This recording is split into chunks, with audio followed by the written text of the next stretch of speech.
আল্লাহ নিশ্চিত করেছেন যেন আমরা তার দিন নিয়ে এভাবে খেলা না করি।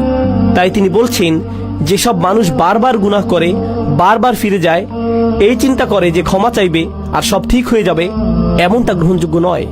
এভাবে আল্লাহ আজ্জা জাল্লার সাথে খেলা করা যাবে না। ওয়ালাইসাতিত তাওবাতু লিল্লাযীনা ইয়ামালুনা সাইয়্যাত হাত্তা ইযা হাদারা আহাদুহুমুল মাউত। অবশেষে তাদের কারো মৃত্যু চলে আসে। ক্বালা ইন্নী তুবতুল আন, আমি আসলেই তওবা করছি, এই শেষ, আর কখনো করব না। একবার আমি প্লেনে যাচ্ছিলাম, আর সাধারণত যখন প্লেনে চড়ি আমি ঘুমিয়ে যাই।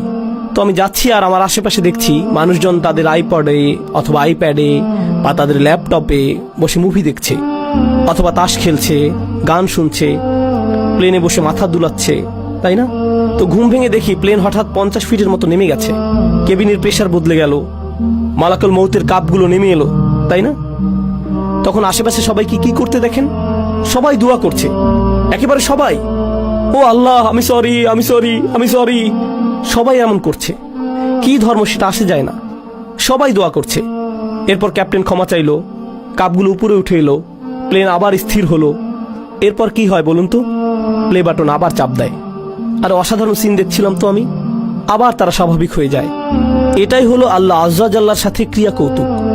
মৃত্যু যখন চলে আসে তখন তারা ক্ষমা প্রার্থনা করতে থাকে, ইন্নী তুবতুল আন ওয়ালাল্লাযীনা ইয়ামুতুনা ওয়া হুম কুফার। কিংবা তারাও না যারা অবিশ্বাসী অবস্থায় মারা যায়, মানে যারা তাওবা নিয়ে খেলা করে আর যারা কুফফার অবিশ্বাসী অবস্থায় মারা যায়, আল্লাহর কাছে দুটোই সমান। তিনি তাদের একই আয়াতে ফেলেছেন, একইভাবে বিচার করছেন তাদের।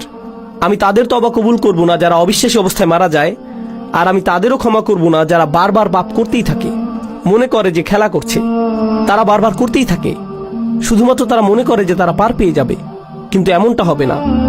উলাইকা আ'তাদনা লাহুম আযাবান আলীম, তারাই সেই সব মানুষ যাদের জন্য কষ্টকর শাস্তি প্রস্তুত করেছি।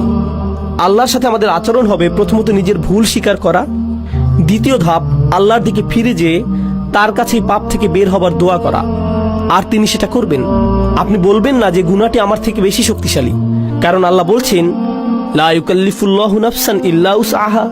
আল্লাহ কারো উপরই সাধ্যাতীত বোঝা চাপিয়ে দেন না। আপনি সামলাতে পারবেন বলেই আপনাকে মানুষ হিসেবে বানানো হয়েছে। আপনি আপনার পাপের চাইতে শক্তিশালী, আল্লাহ আজ্জা জাল্লা সেটা জানেন। আপনি নিজেকে প্রবোধ দেবেন না, নিজেকে ভুল বুঝিয়ে বেঁচে যাবেন না। আপনি যেই পাপে জর্জরিত থাকেন না কেন, আপনি সেটার চাইতে শক্তিশালী। এটাই আল্লাহ আমার আপনার জন্য করেছেন। তিনি আমাদেরকে সম্মানিত করেছেন।